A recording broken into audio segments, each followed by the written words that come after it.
والصلاة والسلام على سيدنا محمد وعلى آله وصحبه وسلم تسليما كثيرا طيبا مباركا فيه إلى يوم الدين. أما بعد, chères sœurs, chers frères, chers jeunes, cette semaine j'ai rendu visite à nos sœurs défuntes et à nos frères défunts enterrés dans le carré musulman au cimetière de Bois-de-Vaux. À chaque visite, je remercie Allah Azza wa Jalla pour le bienfait de notre carré musulman.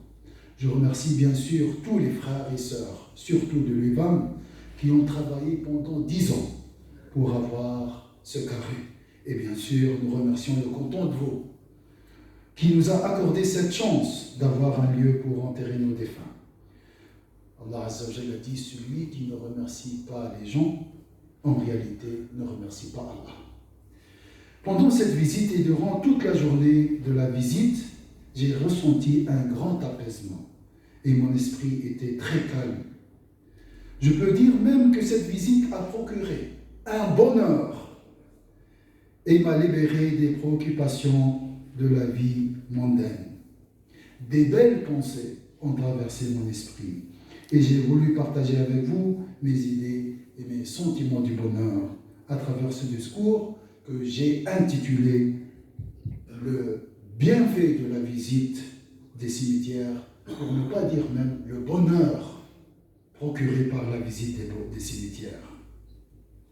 Que le salut soit sur vous, habitants de ces demeures, croyants et musulmans. Nous allons, si Allah veut, certainement vous rejoindre. Qu'Allah accorde sa grâce à ceux qui sont morts avant nous et à ceux qui vont les suivre. Je demande à Allah pour nous et pour vous le salut. Avec ces mots et ce doua prophétique, je commence ma visite. Je réponds le salut aux habitants du cimetière et sûrement ils me répondent et la paix sur toi. C'est une salutation sincère qui chasse l'étroitesse de la poitrine. Tu reçois une paix pure de quelqu'un qui a goûté la réalité de la paix dans sa tombe. La visite des tombeaux est un voyage vers la certitude. C'est le premier point, la première idée. La visite des tombeaux est un voyage vers la certitude. Dans Surat Al-Hijr, Al-Hijr, c'est la grotte. Somme 2, on trouve que la certitude, c'est déjà le dernier mot de cette sourate. Le premier sens de ce mot, c'est la mort, que la certitude est... Dans la sourate Al-Hijr, numéro 15, à la fin de la sourate, la certitude est liée à la mort. Allah Azza wa Jalla dit, et adore ton Seigneur jusqu'à ce que te vienne la certitude. Les ulama ont dit, la certitude ici, c'est la mort. Donc regardez, la mort, la certitude est liée à la mort.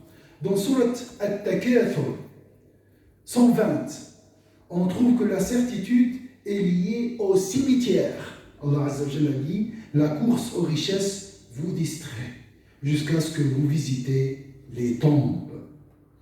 Ensuite, il a parlé de la certitude. Il a dit, sûrement si vous saviez la science certaine. Ensuite, il a dit, puis vous la verrez certes avec l'œil de la certitude. Dans la sourate Al-Waqi'a 56, la certitude est liée à l'agonie. Allah dit, lorsque le souffle de la vie remonte à la gorge et vers la fin, Allah dit, c'est cela la pleine certitude. Nous avons la science de la certitude, nous avons l'œil de la certitude et nous avons la pleine certitude. Tout ça, c'est lié à la mort, lié à l'agonie, lié à la mort, lié au tombeau. Donc, la mort, c'est déjà trop tard. L'agonie, c'est déjà aussi trop tard. La seule chance pour goûter à la certitude, c'est lorsque tu rends visite à tes frères et sœurs défunts.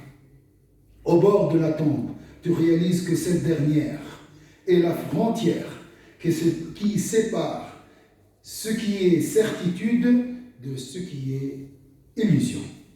La tombe et ce qui viendra après est une certitude. La tombe et ce qui la précède est illusoire. Tu réalises aussi que nous sommes tous distraits. Alors là, je ne parle pas de vous, je parle de moi-même. Je dis, je suis distrait. Je suis détourné de la réalité. Et là, j'entends ce verset de Sourate Al-Anbiya, les prophètes. Le premier verset. Tous les versets liés à la certitude, tu les trouves au début de la sourate ou à la fin. L'échéance du règlement de leur compte approche pour les hommes, alors que dans leur insouciance, ils s'en détournent. Et ensuite, Allah dit, leur cœur distrait. Je passe à côté de l'attente d'un frère, que je l'aime beaucoup. Je vois sa pierre, son nom, sa date de naissance, sa date de décès. Je passe à côté de la tombe d'une sœur que je l'aime beaucoup. Je le vois maintenant allongé sur son lit au chuve. Des fois, il rigole. Je me souviens lorsqu'il agonisait, je me vois en train de le laver.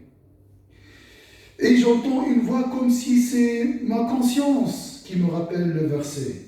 Ô vous qui avez cru, que ni vos biens, ni vos enfants ne vous distraient du rappel d'Allah. Et quiconque fait cela, alors ceux-là sont les perdants. La tombe t'enseigne l'insignifiance de ce bas monde et la grandeur de la vie de l'au-delà. Et tu entends ce verset comme un écho que la tombe le dégage. Cette vie, subhanallah, ce verset est dit par le croyant de la nation de Pharaon. Face à Pharaon, donc c'est une pure certitude. Cette vie n'est que réjouissance temporaire, alors que l'au-delà est vraiment la demeure de la stabilité.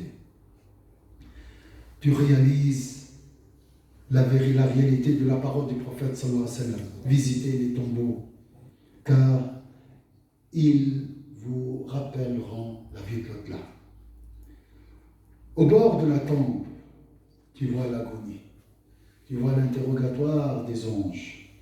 Tu vois, Inch'Allah, ta tombe qui se transformera après ton enterrement à un jardin du paradis. Tu vois l'intercession. Tu vois le rassemblement. Tu vois l'interrogatoire devant Allah Azza wa Jal. Tu vois le passage sur le pont, As-Sirat. Tu vois le bassin de Sayyidina Muhammad sallallahu alayhi wa sallam. Et enfin, et à la fin, tu verras, Inch'Allah, ta place à al-Firdaus al-A'la, à Illiyin, avec, Inch'Allah, le premier groupe qui entrera au paradis, qui accompagneront Sayyidina Muhammad sallallahu alayhi wa sallam. Tout ça, tu le contemples en une fraction de seconde, comme un film. La vie de l'au-delà et la vie d'ici-bas. Depuis la naissance jusqu'à ta position et depuis ta position jusqu'à al-Firdaus al-A'la, en une seule seconde. Après, tu ressens un apaisement. Le stress est parti, la haine est partie, les contraintes de ce bas monde, le fardeau, la charge de ce bas monde s'évapore au bord de la tombe. Et tu réalises que toute jouissance vécue sur cette terre n'est qu'un rêve. Et que tous les soucis de la vie ne sont qu'un simple cauchemar.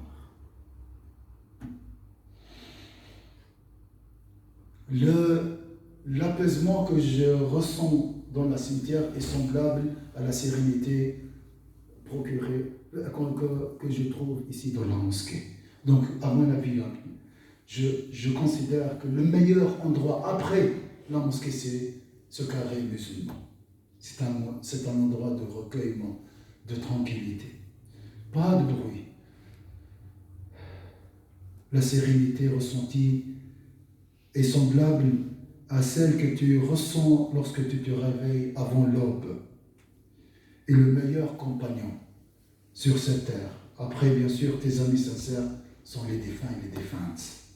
C'est des gens qui ne te médisent jamais, qui n'ont pas des mauvaises opinions de toi, qui n'ont aucune rancune contre toi. C'est les meilleurs compagnons et c'est ceux qui te transmettent la certitude. Le prophète, je finis avec deux hadiths du prophète sallallahu alayhi wa sallam.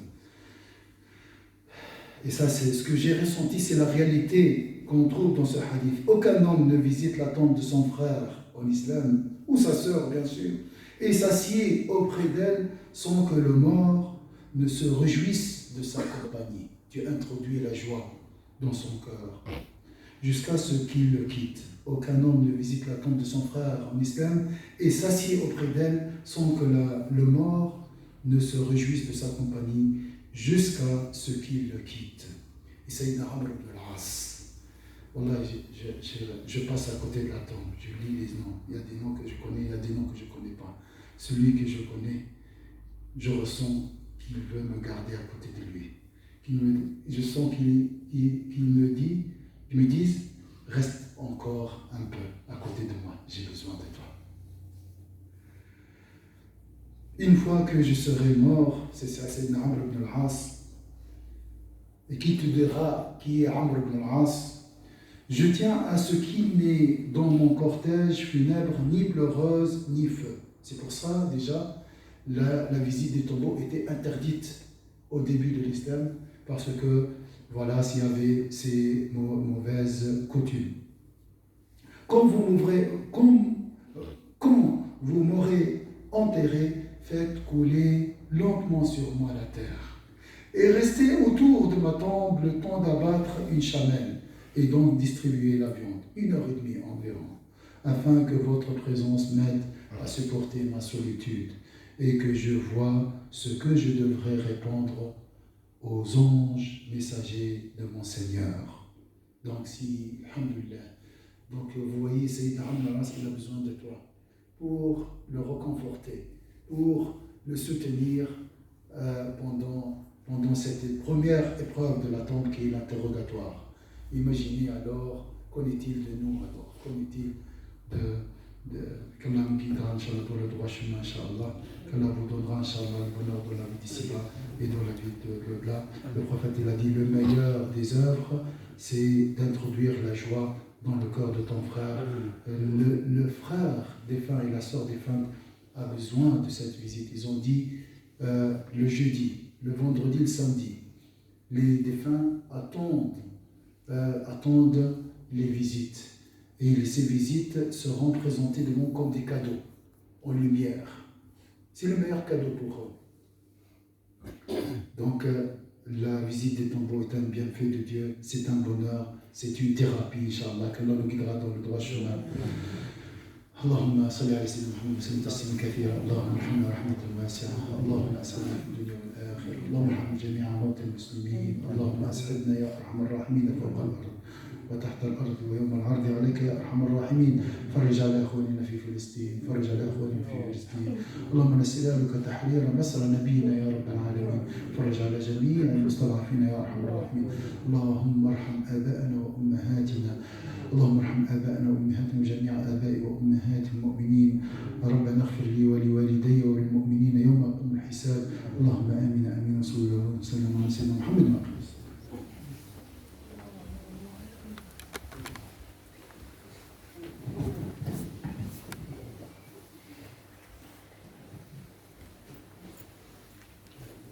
الله أكبر الله أكبر أشهد أن لا إله إلا الله أشهد أن محمدا رسول الله حي على الصلاة حي على الفلاح قد قامت الصلاة قد قامت الصلاة الله أكبر الله أكبر لا إله إلا الله استووا الله أكبر.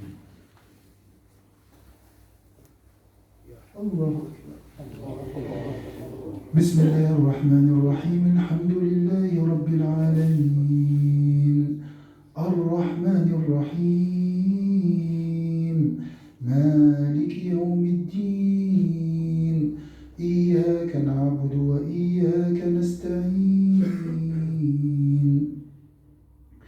اهدنا الصراط المستقيم صراط الذين أنعمت عليهم غير المغضوب عليهم ولا الضالين آمين. فلولا إذا بلغت الحلقوم وأنتم حينئذ تنظرون ونحن أقرب إليه منكم ولكن لا تبصرون فلولا إن كنتم غير مدينين ترجعونها إن كنتم صادقين فأما إن كان من المقربين فروح وريحان وجنة نعيم وأما إن كان من أصحاب اليمين فسلام لك من أصحاب اليمين وأما إن كان من المكذبين الضالين فنزل من حميم وتصلية جحيم إن هذا لهو حق اليقين فسبح باسم ربك العظيم. الله أكبر.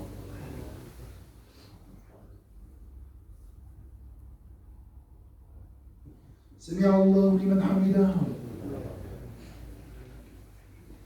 الله أكبر.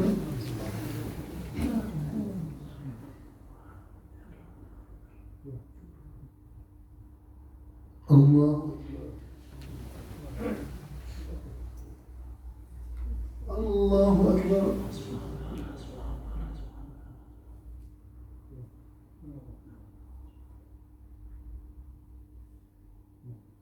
الله.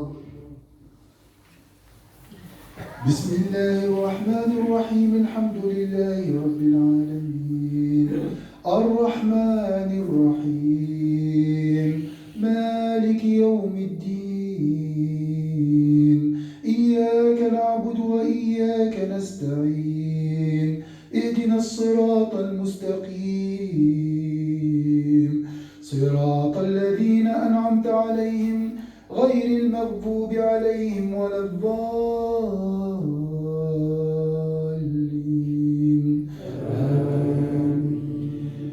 ألهاكم التكاثر حتى زرتم المقابر كلا سوف تعلمون ثم كلا سوف تعلمون كلا لو تعلمون علم اليقين لترون الجحيم ثم لترونها عين اليقين ثم لتسألن يومئذ عن النعيم. الله.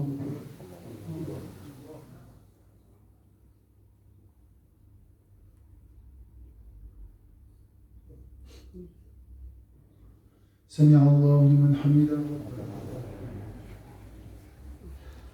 الله أكبر.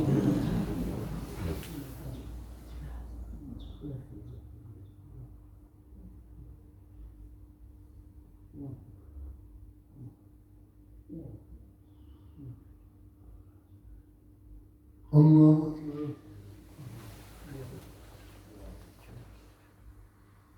الله أكبر.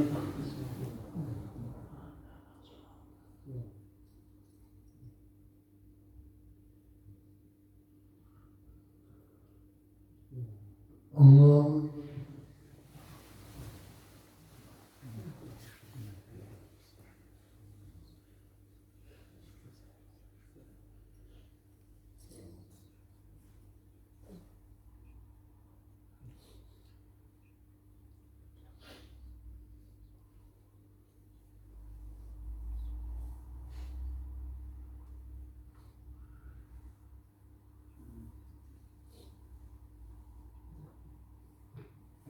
السلام عليكم ورحمة الله. السلام عليكم ورحمة الله.